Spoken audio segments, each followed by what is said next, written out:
Smoking is injurious to health. It causes cancer. ধূমপান স্বাস্থ্যের পক্ষে ক্ষতিকারক। এতে ক্যান্সার হয়। গল্পকথা আপনাদের কাছে নিয়ে আসতে চলেছে বাংলা ও বিশ্ব সাহিত্যের কিছু রোমাঞ্চকর গল্প। এবার আমাদের নিবেদন রাজশেখর বসু ওরফে পরশুরামের লেখা ছোট গল্প মহেশের মহাযাত্রা। রাজশেখর বসুর জন্ম 16ই মে 1880 খ্রিস্টাব্দে, মৃত্যু 27 এপ্রিল 1960 খ্রিস্টাব্দে। বিংশ শতাব্দীর শ্রেষ্ঠ বাংলা রসসাহিত্যিকদের মধ্যে তিনি অন্যতম। কেমিস্ট্রি এবং ল এই দুটি বিষয় ডিগ্রি থাকলেও রাজশেখর বসু আজীবন বিজ্ঞান চর্চাই করে গেছেন।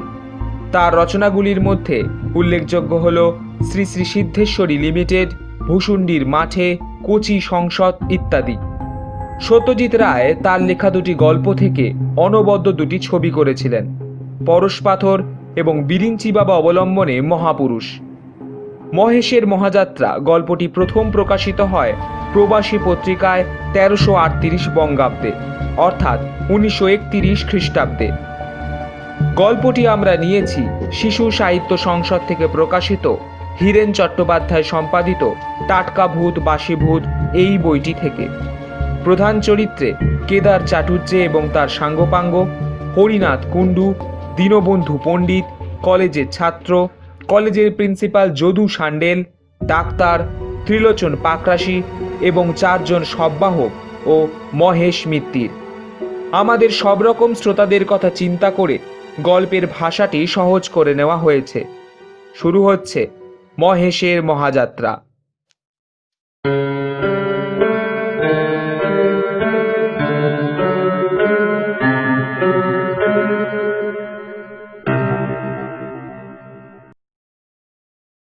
কেদার চাটুর্যে মহাশয় বললেন, আজকাল তোমরা একটু সামান্য বিদ্যে শিখে নাস্তিক হয়েছ, কিছুই মানতে চাও না।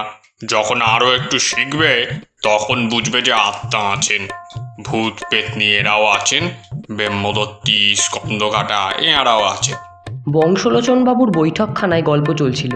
তার শালা নগেন বলল, আচ্ছা বিনোদদা, আপনি ভূতে বিশ্বাস করেন? বিনোদ বলল, যখন প্রত্যক্ষ দেখব তখন বিশ্বাস করব, তার আগে হা না কিছুই বলতে পারি না। চাটুর্যে বললেন, এই বুদ্ধি নিয়ে তুমি ওকালতি করো? বলছি, তোমার প্রপিতামহকে প্রত্যক্ষ করেছ? ম্যাকডোনাল্ড, চার্চিল, বাল্ডুইন এদের দেখেছ? তবে তাদের কথা নিয়ে অত মাতামাতি করো কেন? আচ্ছা আচ্ছা, হার মানছি চাটুর্য মশাই। আপ্ত বাক্য মানতে হয়।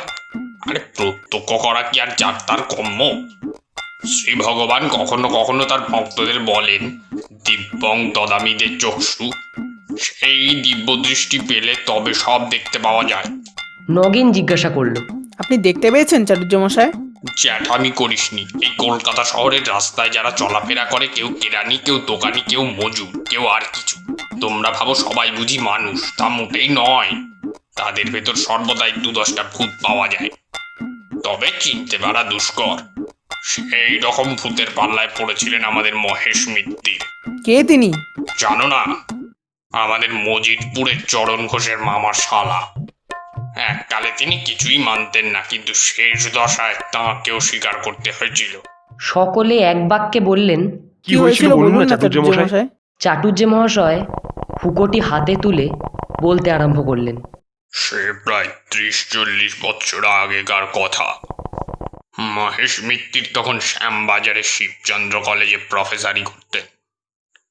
অঙ্কের প্রফেসর, অসাধারণ বিদ্যে, কিন্তু প্রচণ্ড নাস্তিক। ভগবান, আত্মা, পরলোক কিছুই মানতেন না। এমনকি স্ত্রী মারা গেলে পর আর বিবাহ পর্যন্ত করেননি। খাদ্যাখাদ্যের বিচার ছিল না। বলতেন শুয়োর না খেলে নাকি হিঁদুর উন্নতির আশা নেই। ওটা বাদ দিয়ে কোনো জাত বড় হতে পারেননি। মহেশের চাল চলনের জন্য আত্মীয় স্বজন তাকে এক ঘরে করেছিল, কিন্তু যতই অনাচার করুন তার স্বভাবটা ছিল অকপট। পারতপক্ষে মিথ্যা কথা কইতেন না। তাঁর পরম বন্ধু ছিলেন হরিনাথ কুণ্ডু। তিনিও ওই কলেজের প্রফেসর, ফিলোসফি পড়াতেন। কিন্তু বন্ধু হলে কি হয়, মহেশবাবু অত্যন্ত গম্ভীর প্রকৃতির মানুষ, কেউ তাকে হাসতে দেখেননি। আর হরিনাথ ছিলেন আমোদে লোক, কথায় কথায় ঠাট্টা করে বন্ধুকে উদ্ব্যস্ত করতেন। তবু মোটের উপর তাদের পরস্পরের প্রতি খুব একটা টান ছিল। তখন রাজনীতি চর্চার এত রেওয়াজ ছিল না, আর ভদ্রলোকের ছেলের অন্য চিন্তাও এমন চমৎকার হয়নি। দু একটা পাশ করতে পারলে যেমন তেমন একটা চাকরি জুটে যেত। লোকের তাই উঁচু দরের বিষয় নিয়ে আলোচনা করবার সময় ছিল। ছোকরারা চিন্তা করতো বউ ভালোবাসে কি বাসে না। যাদের সে সন্দেহ মিটে গেছে তারা মাথা ঘামাতো ভগবান আছেন কি নেই। একদিন কলেজে কাজ ছিল না, অধ্যাপকেরা সকলে মিলে গল্প করছেন। গল্পের আরম্ভ যা দিয়েই হোক, মহেশ আর হরিনাথ কথাটা টেনে নিয়ে ভূতে আর ভগবানে হাজির করতেন, কারণ তর্ক করাই ছিল তাদের অভ্যাস। একদিনও তাই হয়েছে। আলোচনা শুরু হয়েছে ঝি চাকরের মাইনে দিয়ে। কলেজের পণ্ডিত দীনবন্ধু বাচস্পতি মশাই দুঃখ করছে। ছোট লোকের লোভ এত বেড়ে গেছে আর পেরে ওঠা যায় না। মহেশবাবু বললেন, লোভ সকলেরই বেড়েছে, আর বাড়াই উচিত, নইলে মনুষ্যত্বের বিকাশ হবে কিসে? পণ্ডিত মশাই উত্তর দিলেন। লোভে পাপ, পাপে মৃত্যু। মহেশবাবু পাল্টা জবাব দিলেন। লোভ ত্যাগ করলেও মৃত্যুকে ঠেকানো যায় না। তর্কটা তেমন জুৎসই হচ্ছে না দেখে হরিনাথ বাবু একটু উস্কে দেবার জন্য বললেন, আমাদের মতো লোকের লোভ হওয়া উচিত মৃত্যুর পর। মাইনে তো পাই মোটে 250, তাতেই হলো কটা শখই বা মিট। তাই তো পরকালের আশায় বসে আছি, আত্মারা যদি স্বর্গে গিয়ে একটু ফুর্তি করতে পারে। দীনবন্ধু পণ্ডিত বললেন, কে বললো তুমি স্বর্গে যাবে? আর স্বর্গের তুমি জানোই বা কি? সমস্তই জানি পণ্ডিত মশাই। খাসা জায়গা, না গরম না ঠান্ডা, মন্দাকিনী কুলকুলু বইছে, তার ধারে ধারে পারিজাতের ঝোপ। সবুজ মাঠের মধ্যিখানে কল্পতরু গাছে আঙুর, বেদানা, আমড়া, রসগোল্লা, কাকলেট সব রকম ফল আছে, ছেড়ো আর খাও। জনকতক ছোকরা দেবদূত গোলাপি উড়ুনি গায়ে দিয়ে সুধার বোতল সাজিয়ে বসে রয়েছে, চাইলেই ফটাফট খুলে দেবে। ওই হোতা কুঞ্জবনে ঝাঁকে ঝাঁকে অপ্সরা ঘুরে বেড়াচ্ছে। দণ্ড রসালাপ করো, কেউ কিচ্ছু বলবে না। যত খুশি নাচ দেখো, গান শোনো, আর কালোয়াতি চাও তো নারদমুনির আস্তানায় যাও। মহেশবাবু বললেন, সমস্ত গাজা। পরলোক, আত্মা, ভূত, ভগবান কিছুই নেই। ক্ষমতা থাকে প্রমাণ করো। তর্ক জমে উঠল। প্রফেসররা কেউ এক পক্ষে কেউ অপর পক্ষে দাঁড়ালেন। পণ্ডিত মশাই দারুণ অবজ্ঞায় ঠোঁট উল্টে বসে রইলেন। বৃদ্ধ প্রিন্সিপাল যদু হ্যান্ডেল রফা করে বললেন, ভূতের তেমন দরকার দেখি না, কিন্তু আত্মা আর ভগবান বাদ দিলে চলে না। মহেশ মিত্তির বললেন, কেউই নেই, আমি 10 মিনিটের মধ্যে প্রমাণ করে দিচ্ছি। হরিনাথ কুণ্ডু মহা উৎসাহে বন্ধুর পিঠ চাপড়ে বললেন, লেগে যাও। তারপর মহেশবাবু ফুলস্কাপ কাগজ আর পেন্সিল নিয়ে একটি বিরাট অঙ্ক কষতে লেগে গেলেন। ঈশ্বর, আত্মা আর ভূত, এই 3 রাশি নিয়ে অতি জটিল অঙ্ক। তার গতি বোঝে কার সাধ্য, কিন্তু যোগ বিয়োগ গুণ ভাগ করে হাতের সুঁড়ের মতন বড় বড় চিহ্ন টেনে অবশেষে সমাধান করলেন। ঈশ্বর সমান সমান 0, আত্মার সমান ভূত সমান বর্গমূল 0। বাচস্পতি বললেন, বদ্ধ উন্মাদ। মহেশবাবু বললেন, উন্মাদ বললেই হয় না, এ হলো গিয়ে দস্তুর মতো ইন্টিগ্রাল ক্যালকুলাস। সাধ্য থাকে তো আমার অঙ্কের ভুল বার করুন। হরিনাথ বললেন, অঙ্ক টঙ্ক আমার আসে না। বাচস্পতি মশাই যদি ভগবান দেখাবার ভান নেন তো মহেশকে ভূত দেখাতেই পারে। বাচস্পতি বললেন, আমার বয়ে গেছে। মহেশবাবু বললেন, বেশ তো হরিনাথ, তুমি ভূতই দেখাও না, একটার প্রমাণ পেলে আর সমস্তই মেনে নিতে রাজি আছি। হরিনাথ বাবু বললেন, আচ্ছা, এই কথা।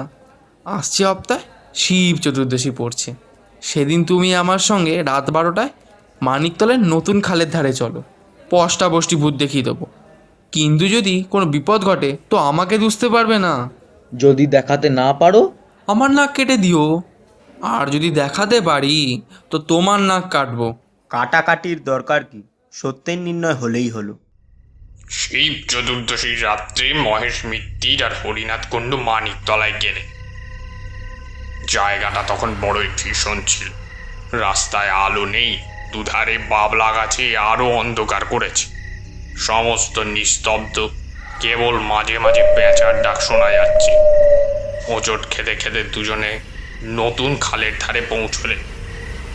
বছর 2 আগে ওখানে প্লেগের হাসপাতাল ছিল, এখনো তার গোটা কত খুঁটি দাঁড়িয়ে আছে।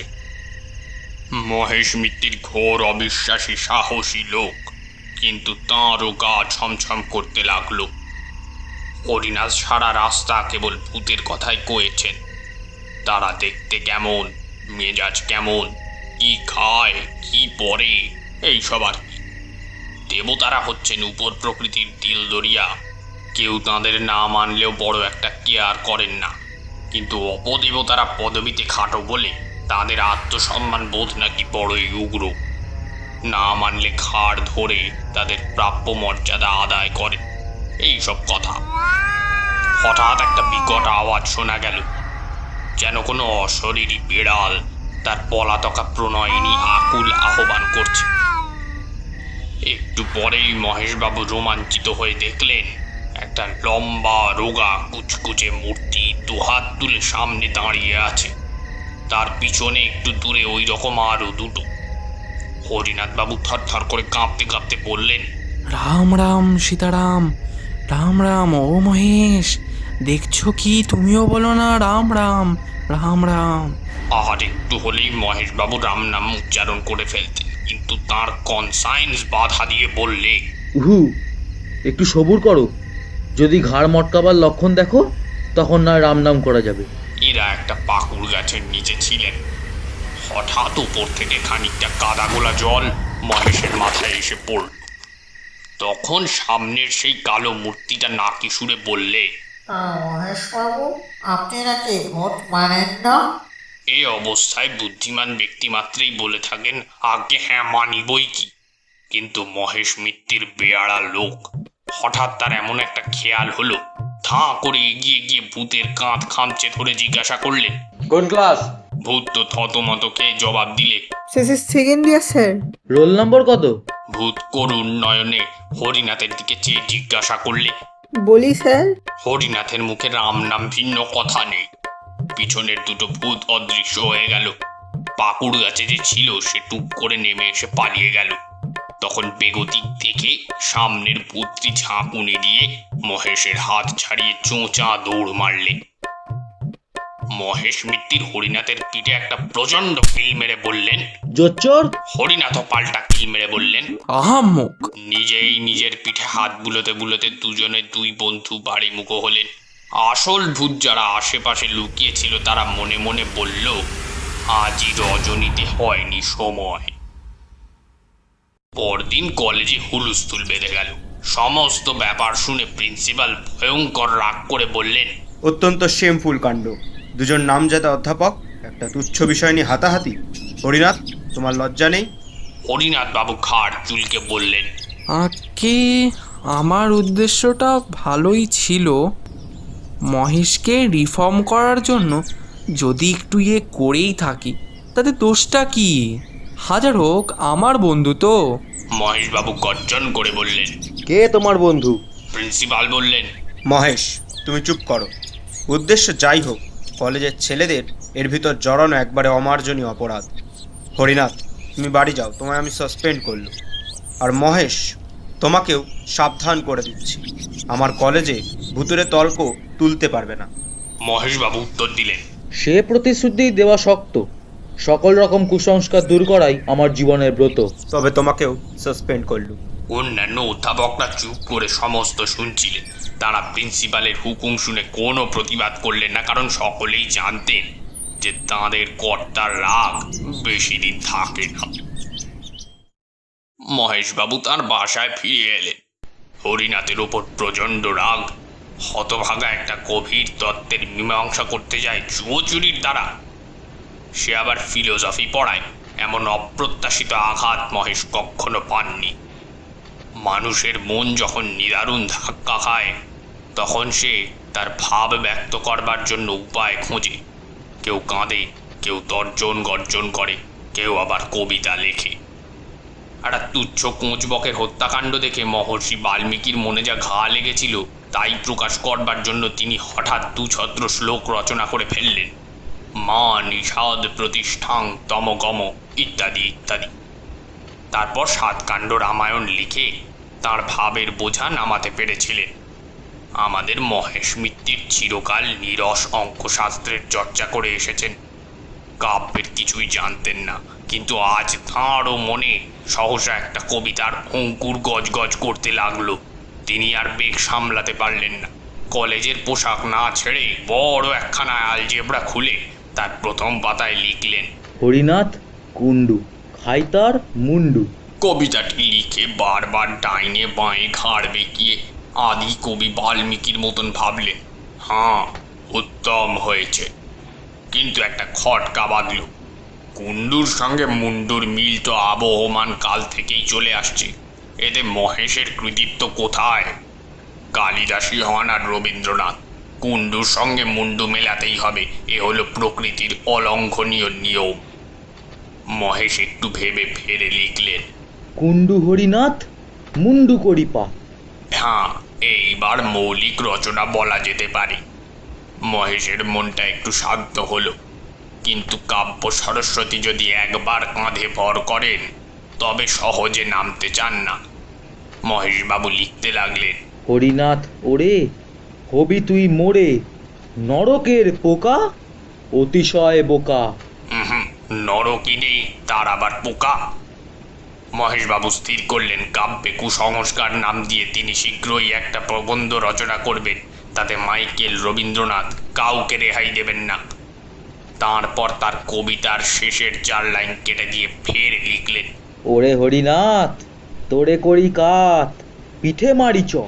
এমন সময় মহেশের চাকরটা এসে বলল, বাবু চা হবে কি দিয়ে? দুধ তো ছিনে গেছে। মহেশবাবু অন্যমনস্ক হয়ে বললেন, সেলাই করে নে। তারপরে লিখলেন, পিঠে মারি চ মুখে গুজি খড় জেলে দেশলাই আগুন লাগাই। কিন্তু আবার এক আপত্তি, হরিনাথকে পুড়িয়ে ফেললে জগতের কোনো লাভ হবে না, অনর্থক খানিকটা জান্তব পদার্থ বরবাদ হবে। বরং তার চাইতে হরিনাথ ওরে পোড়াবো না তোরে নিয়ে যাবো থাপ দেব মাটি চাপা সার হয়ে যাবি ঢেঁড়স ফলাবি। মহেশবাবু আরও অনেক লাইন রচনা করেছিলেন, তা আমার মনে নেই। কবিতা লিখে খানিকটা উচ্ছ্বাস বেরিয়ে যাওয়ায় তার হৃদয়টা বেশ হালকা হলো। তিনি কাপড় চোপড় ছেড়ে ইজি চেয়ারে শুয়ে পড়লেন এবং শোয়ার সাথে সাথেই ঘুমিয়েও পড়লেন। 3 দিন যেতে না যেতে প্রিন্সিপাল মহেশ আর হরিনাথকে ডেকে পাঠালেন। তারা আবার নিজের নিজের কাজে বহাল হলেন, কিন্তু তাদের বন্ধুত্ব গেল ভেঙে। সহকর্মীরা মিলনের অনেক চেষ্টা করলেন, কিন্তু কোনো ফল হলো না। হরিনাথ বরং একটু সন্ধির আগ্রহ দেখিয়েছিলেন, কিন্তু মহেশ একেবারে পাথরের মতন শক্ত হয়ে রইলেন। কিছুদিন পরে মহেশবাবুর খেয়াল হলো প্রেততত্ত্ব সম্বন্ধে একতরফা বিচার করাটা ন্যায়সঙ্গত নয়। এর অনুকূল প্রমাণ কে কি দিয়েছেন তাও জানা উচিত। তিনি দেশি বিলাতি বিস্তর বই সংগ্রহ করে পড়তে লাগলেন, কিন্তু তাতে তার অবিশ্বাস আরও প্রবল হলো। প্রত্যক্ষ প্রমাণ তেমন কিছুই নেই, কেবল আছে অমুক ব্যক্তি কি বলেছেন আর কি দেখেছেন। বাঘের অস্তিত্বে মহেশের সন্দেহ নেই, কারণ জন্তুর বাগানে গেলেই তা দেখা যায়। ভূত যদি থাকেই তবে তা খাঁচায় পুরে দেখা না বাপু, তা নয় শুধু ধাপ্পাবাজি। প্রেততত্ত্ব চর্চা করে মহেশবাবু বেজায় চটে উঠলেন। শেষটা এমন হলো, ভূতের গোষ্ঠীকে গালাগাল না দিয়ে তিনি জল গ্রহণ করতেন না। পড়ে পড়ে মহেশের মাথা গরম হয়ে উঠল। রাত্রে ঘুম হয় না, কেবল স্বপ্ন দেখেন ভূতে তাকে ভ্যাং যাচ্ছে। এমন স্বপ্ন দেখেন বলে নিজের ওপর তার রাগ হতে লাগলো। ডাক্তার বললে, পড়াশোনা বন্ধ করুন, বিশেষ করে ভুতুরে বইগুলো। যেটা মানেন না সেটা নিয়ে চর্চা করেন কেন? কিন্তু ওই সব বই পড়া মহেশের এমন একটা নেশা হয়ে দাঁড়িয়েছে, পড়লেই রাগ হয় আর রাগেতেই তাঁর সুখ। অবশেষে মহেশ মিত্তির এক কঠিন রোগে শয্যাশায়ী হয়ে পড়লেন। 3 দিন শরীর ক্ষয়ে যেতে লাগলো, কিন্তু রোগটা নির্ণয় হলো না। সহকর্মীরা প্রায়ই এসে তাঁর খবর নিতেন। হরিনাথও একদিন এসেছিলেন, কিন্তু মহেশ তার মুখদর্শন করলেন না। 7-8 মাস কেটে গেল। শীতকাল, রাত 10টা। হরিনাথ বাবু শোবার উদ্যোগ করছেন, এমন সময় মহেশের চাকর এসে খবর দিলে তার বাবু ডেকে পাঠিয়েছেন, অবস্থা বড় খারাপ। হরিনাথ তখনই হাতিবাগানে মহেশের বাসায় ছুটলেন। মহেশের আর দেরি নেই, মৃত্যুর ভয়ও নেই। বললেন, হরিনাথ, তোমায় ক্ষমা করলুম, কিন্তু ভেবো না যে আমার মত কিছুমাত্র বদলেছে। এই রইল আমার উইল, তোমাকেই ওছি নিযুক্ত করেছি। আমার পৈতৃক 10,000 টাকার কাগজ ইউনিভার্সিটিতে দান করেছি। তার সুদ থেকে প্রতি বৎসর একটা পুরস্কার দেওয়া হবে। যে ছাত্র ভূতের অনস্তিত্ব সম্বন্ধে শ্রেষ্ঠ প্রবন্ধ লিখবে সে ওই পুরস্কার পাবে। আর দেখো, খবরদার শ্রাদ্ধ টাদ্ধ করো না। ফুলের মালা, চন্দন, কাঠ, ঘি এসব দিও না, একদম বাজে খরচ। তবে হ্যাঁ, 2-4 বোতল কেরোসিন ঢালতে পারো। 1.5 গন্ধক আর 5 সোডা আনানো আছে, তাও দিতে পারো। চটপট কাজ শেষ হয়ে যাবে। আচ্ছা, চললুম তাহলে। রাত প্রায় 11:30। মহেশের আত্মীয় স্বজন কেউ কলকাতায় নেই, থাকলেও বোধহয় তারা আসতো না। বড়দিনের বন্ধ কলেজের সহকর্মীরা প্রায় সকলেই অন্যত্র গেছে। হরিনাথ মহা বিপদে পড়লেন। মহেশবাবু চাকরকে বললেন পাড়ার জনকতক লোক ডেকে আনতে। অনেকক্ষণ পরে 2জন মাতব্বর প্রতিবেশী এলেন। ঘরে ঢুকলেন না, দরজার সামনে দাঁড়িয়ে বললেন, চুপ করে বসে আছেন যে বড়, সৎকারের ব্যবস্থা কি করলেন? হরিনাথ বললেন, আমি একলা মানুষ, আপনাদের উপরেই ভরসা। ওই বেলাল্লা হতবাল্লা সামরা বইব, ইয়ার কি পেয়েছেন নাকি? হরিনাথের তখন মনে পড়ল বড় রাস্তার মোড়ে একটা মাঠ কোঠায় সাইনবোর্ড দেখেছেন, বৈতরণী সমিতি, ভদ্র মহোদয়গণের দিবারাত্র সস্তায় সৎকার। চাকরকে বসিয়ে রেখে তখনই সেই সমিতির খোঁজে গেলেন। অনেক চেষ্টায় সমিতি থেকে 3 জন লোক জোগাড় হলো। 15 টাকা পারিশ্রমিক আর শীতের ওষুধ বাবদ 9 শিকে। সমস্ত আয়োজন শেষ হলে পর হরিনাথ আর তার 3 সঙ্গী খাট কাঁধে নিয়ে রাত 2:30টার সময় নিমতলায় রওনা হলেন। অমাবস্যার রাত্রি, তার উপর আবার কুয়াশা। হরিনাথের দল কর্নওয়ালিস স্ট্রিট ধরে চললেন। গ্যাসের আলো মিটমিট করছে, পথে জনমানব নেই। কাঁধের বোঝা ক্রমেই ভারী হতে লাগলো। হরিনাথ হাঁপিয়ে পড়লেন। বৈতরণী সমিতির সর্দার ত্রিলোচন পাকড়াশি বুঝিয়ে দিলেন, এমন হয়েই থাকে, মানুষ মরে গেলে তার উপর জননী বসুন্ধরার টান বাড়ে, তো তাই। হরিনাথ একলা নয়, তাঁর সঙ্গীরা সকলেই শীতে গলদঘর্ম হয়ে উঠল।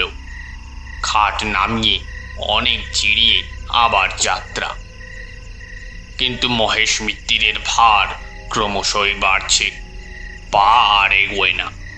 পাকড়াশি বললেন, ঢের হয়েছি মশাই, কিন্তু এমন জগদ্দল মারা কখনো কাঁধে করিনি। দেহটা তো শুকনো, লোহা খেতেন বুঝি? 15 টাকায় হবে না মশাই, আরো 5 টাকা চাই। হরিনাথ তাতেই রাজি, কিন্তু সকলে এমন কাবু হয়ে পড়লেন যে 2 পা গিয়ে আবার খাট নামাতে হলো। হরিনাথ ফুটপাতে এগিয়ে পড়লেন। বৈতরণীর 3 জন হাঁপাতে হাঁপাতে তামাক টানতে লাগলো। ওঠবার উপক্রম করছেন, এমন সময় হরিনাথের নজর পড়ল কুয়াশার ভেতর দিয়ে একটা আবছায়া তাঁদের দিকে এগিয়ে আসছে। কাছে এলে দেখলেন কালো র্যাপার মুড়ি দেওয়া একটা লোক। লোকটি বললে, আপনারা হাঁপিয়ে পড়েছেন দেখছি, বলেন তো আমি কাঁধে দিই। হরিনাথ ভদ্রতার খাতিরে 2-1 আপত্তি জানালেন, কিন্তু শেষটায় রাজি হলেন। লোকটি কোন জাত তার জিজ্ঞাসা করলেন না, কারণ মহেশ মিত্তির ও বিষয় চিরকাল সমদর্শী। এখন তো কথাই নেই। তাছাড়া যে লোক উপযাচক হয়ে শ্মশান যাত্রার সঙ্গী হয় সে তো বান্ধব বটে। ত্রিলোচন পাকড়াশি বললেন, কাঁধ দিতে চাও দাও, কিন্তু বকরা পাবে না, তা বলে রাখছি। আগন্তুক বললে, বকরা চাই না। এবার হরিনাথকে কাঁধ দিতে হলো না, তার জায়গায় নতুন লোকটি দাঁড়ালো। আগের চেয়ে যাত্রাটা একটু দ্রুত হলো, কিন্তু কিছুক্ষণ পরে আর পা চলে না, ফের খাট নামিয়ে বিশ্রাম। পাকড়াশি বললেন, 20 টাকার কাজ নয় বাবু, এ হলো মোষের গাড়ির বোঝা, আরো 5 টাকা চাই। এমন সময় আবার একজন পথিক এসে উপস্থিত, ঠিক প্রথম লোকটির মতন কালো র্যাপার গায়ে। এও খাট বইতে প্রস্তুত। হরিনাথ তিরুক্তি না করে তাঁর সাহায্য নিল। এবারে পাকড়াশি মশাই রেহাই পেলেন, খাট চলেছে। আর একটু জোরে। কিছুক্ষণ পরে আবার ক্লান্তি, মহেশের ভার অসহ্য হয়ে উঠেছে। তার দেহে কিছু ঢোকেনি তো, খাট নামিয়ে আবার সবাই দম নিতে লাগলো। কে বলে শহুরে লোক স্বার্থপর? আবার একজন সহায় এসে হাজির, সেও কালো র্যাপার গায়ে। হরিনাথের ভাববার অবসর নেই, বললেন, আরে চলো চলো, তাড়াতাড়ি চলো। আবার যাত্রা, আরো একটু জোরে। তারপর ফের খাট নামাতে হলো। এই যে চতুর্থ বাহক এসে হাজির, সেই কালো র্যাপার। এরা কি মহেশকে বইবার জন্যই এই 3 প্রহর রাতে পথে বেরিয়েছে? হরিনাথের আশ্চর্য হবার শক্তি নেই, বললেন, আরে ওঠাও খাট, চলো জলদি চলো। 4 জন অচেনা বাহকের কাঁধে মহেশের খাট চলেছে, পিছনে হরিনাথ আর বৈতরণী সমিতির 3 জন। এইবার গতি বাড়ছে, খাট হন হন করে চলছে। হরিনাথ আর তাঁর সঙ্গীদেরই ছুটতে হলো। আরে অত তাড়াতাড়ি কেন, একটু আসতে চলো, কেই বা কথা শোনে। ছুট ছুট। আরে আরে কোথায় নিয়ে যাচ্ছ? থামো থামো। আরে বিডন স্ট্রিট ছাড়িয়ে গেলে যে, লোকগুলো কি শুনতে পায় না? আরে ওহে পাকড়াশি, থামাও না ওদের। কোথায় পাকড়াশি? তিনি বিচক্ষণ লোক, ব্যাপারটা বুঝে টাকার মায়া ত্যাগ করে সদলে পালিয়েছেন। মহেশের খাট তখন তীর বেগে ছুটছে। হরিনাথ পাগলের মতন পিছু পিছু দৌড়চ্ছে। কর্নওয়ালি স্ট্রিট, গোলদিঘি, বউবাজারের মোড় সব পার হয়ে গেল। কুয়াশা ভেদ করে সামনে সমস্ত পথ ফুটে উঠেছে। এ পথের কি আর শেষ নেই? রাস্তা ওপরে উঠছে না নিচে নামছে? এ কি আলো না অন্ধকার? দূরেও কি দেখা যাচ্ছে সমুদ্রের ঢেউ না চোখের কুল?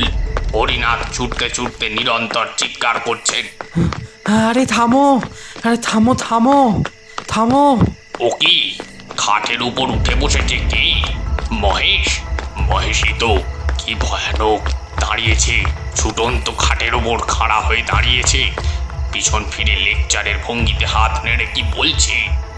দূর দূরান্তর থেকে মহেশের গলার আওয়াজ ভেসে এলো, হরিনাথ, ও হরিনাথ, ওহে হরিনাথ। কি কি কি কে? ও এই এই যে এই যে আমি, এই যে। ও হরিনাথ, আছে আছে, সব আছে, সব সত্যি।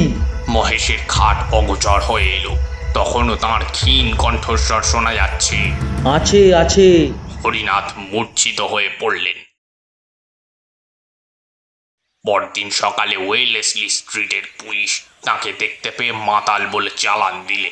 তার স্ত্রী খবর পেয়ে বহু কষ্টে তাকে উদ্ধার করলেন। বংশলোচন বাবু জিজ্ঞাসা করলেন, কয়ায় পিণ্ডি দেওয়া হয়েছিল? শুধু গয়ায়? পিণ্ডি দাদন খাঁয়ে পর্যন্ত দেওয়া হয়েছে, কোনো ফল হয়নি। পিণ্ডি ছিটকে ফিরে এলে। তার মানে?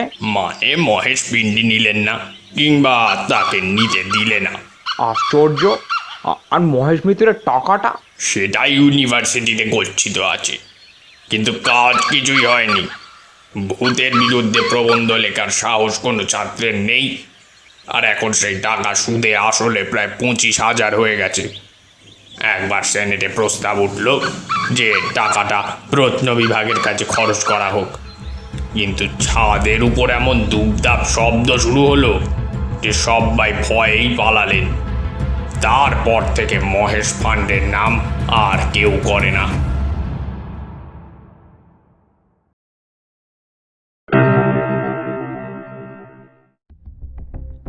শুনছিলেন মহেশের মহাযাত্রা, রচনা পরশুরাম, গল্প পাঠে এবং বিনোদের চরিত্রে কঙ্কন, নগেন কলেজ ছাত্র এবং প্রতিবেশীর চরিত্রে অনিন্দ, হরিনাথ কুণ্ডুর চরিত্রে রনিত চক্রবর্তী, প্রিন্সিপাল যদু সান্ডেল ও ডাক্তারের চরিত্রে সৃজন গাঙ্গুলি, চাকরের চরিত্রে অরিত্র, মহেশ মিত্তির ও ত্রিলোচন পাকরাশির চরিত্রে দেবাংশু, কেদার চাটুর্যে এবং সববাহকের চরিত্রে অনল।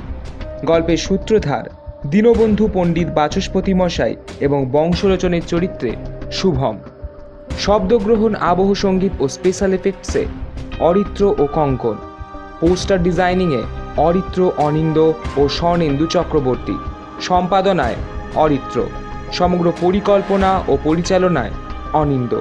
শেষ হল মহেশের মহাযাত্রা।